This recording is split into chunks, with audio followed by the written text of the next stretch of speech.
doing so far out there? In Rio, are we good still? Are you sure? Is everybody here still in a good fucking mood? That's all I care about, really. Okay, good. As long as we're in a good mood, then we're fine. Because I am about to bum you right the fuck out with this next song. They ask us all the time, they're like, hey, you know, on this tour, are you guys going to talk about these songs? You're going to tell us about them and like what they meant to you when you wrote them and where they came from and what the stories were? And I'm like, no, actually. Why the fuck would I go down that rabbit hole of pain and misery again? If anyone knows anything about me, then you guys know that I've always wrote about something that's affected me emotionally on a personal level, whether it was good or bad. They were never really stories that I made up. There was events that happened in my life that just kind of became journal entries, and those journal entries grew up to be songs.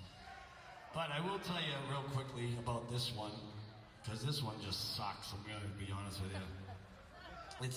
It came from a pretty dark fucking place not too long ago. We were actually working on our last record called Lighting Up the Sky, which I hope a bunch of you people have. Yes, good. Because we're gonna play you guys a few songs. As we were working on this record back in Florida, I think it was in 21, something like that. We were about, I don't know, 2 or 3 months deep into writing. You know, we were just kind of like trying out riffs and seeing what was working and what wasn't working. And about, I don't know, 3 months into that process, the person that I was with for about 7 years decided to do a very selfish and stupid, careless thing and betray the relationship. And it just kind of, you know, this one, I won't lie, it banged me up pretty good. And so I told the guys, I pulled them aside at one point. I said, you know, I need to go away from here for a little while, and I need to kind of get my head and my heart straight because it's a little fucked up right now. And of course, the brothers that these guys have been for me over the last 30 fucking years have been so solid for me, and they supported me all the way.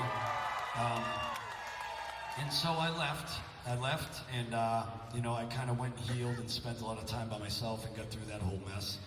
And I came back about, I don't know, 6 or 8 months later, and I had this song that I had written over that time period, and but it was, you know, it was kind of a more of like a piano power ballad, power rock ballad.